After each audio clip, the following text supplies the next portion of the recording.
మండలం వెంకటాపురం పంచాయతీ అన్నాస్వామిపల్లి గ్రామంలో శుక్రవారం జరిగిన రెవెన్యూ సదస్సులో శ్రీకాళహస్తి ఎమ్మెల్యే బొజ్జల సుధీర్ రెడ్డి హాజరయ్యారు. త్వరగా సమస్యలను పరిష్కరించడమే ధ్యేయంగా రెవెన్యూ యంత్రాంగాన్ని రాష్ట్ర ప్రభుత్వం ప్రజల వద్దకు తీసుకువచ్చిందని ఎమ్మెల్యే సుధీర్ రెడ్డి అన్నారు. ప్రజలు ఏ సమస్య ఉన్నా తన కార్యాలయానికి ఫోన్ చేయొచ్చని టోల్ ఫ్రీ నంబర్ ఇచ్చి ఫోన్ చేసిన వెంటనే ఆ సమస్యను పరిష్కరిస్తామని తెలిపారు.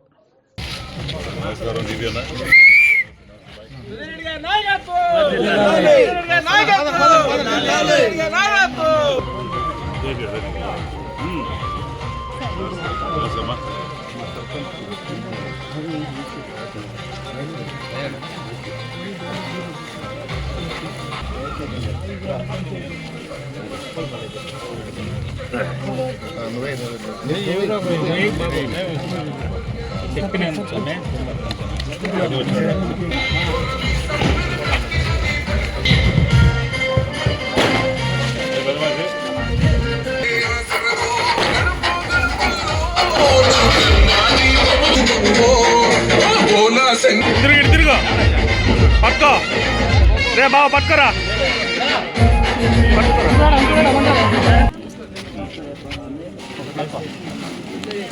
ఆ పక్క కొంచెం నిలబడుకో వాళ్ళు వచ్చింది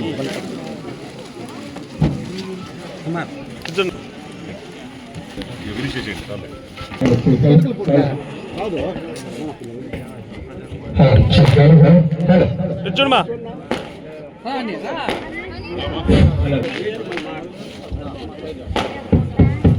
హలో దయచేసి స్టేజ్ అందరూ క్లియర్ కావాలి సార్.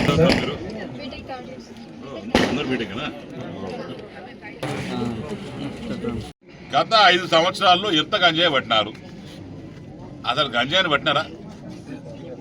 ఇప్పటికి దగ్గర 370 కిలోలు 370 kgs ఆఫ్ గంజాయి ఈ 6 నెలల్లో పట్టారు. పాతకాలంలో దాటం లేదా గంజాయి? ఇప్పుడే స్టార్ట్ అయిందా? మొత్తం కూడా పాపం చిన్న పిల్లకాయలండి 52 మందిని అరెస్ట్ చేశారు. అంటే మీకు అక్కడ టౌన్లోనే మేము ఇక్కడ న్యూస్ వస్తుందని తెలియదు కానీ 52 మందిని అరెస్ట్ చేశాం. పాపం వాళ్ళు చూసే పేదోళ్ళయ్యా గాంజాయికి అలవాటు పడిపోయి ఏదో పనులు ఇంట్లో కూర్చొని గాంజాయి కొట్టడం, లేకుంటే బయట ఫ్రెండ్స్ గాంజాయి కొట్టడం, మొత్తం కూడా బ్యాక్ అండ్ వర్క్ చేసుకుంటా రివర్స్ స్ట్రాటజీ చేస్తే most of it coming from Vizag to మన ఇదేంటిది గూడూరు వయా నుంచి కాళహస్తి ఎంత అవుతుంది, కాళహస్తి నుంచి తిరుపతి పోతుంది. ఈ డీలర్స్ ని దాంట్లో 52 మంది దాంట్లో దగ్గర 18 మంది డీలర్స్ వచ్చేసారు. దాంట్లో కూడా కొంతమంది చెప్పారు, కొంతమంది కన్జంప్షన్ కింద కేసు పెట్టాం, కొంతమంది డీలర్స్ కింద కేసు పెట్టాం. దీంట్లో కన్స్యూమర్స్ పాపం వాళ్ళ తప్పు లేదని చెప్పి వాళ్ళ పేరెంట్స్ని పిలిపించి వాళ్ళతో కూర్చోబెట్టుకొని కౌన్సిలింగ్ ఇచ్చి పంపించాం. అట్లే ఎస్పీ గారు కూడా నేను ధన్యవాదాలు.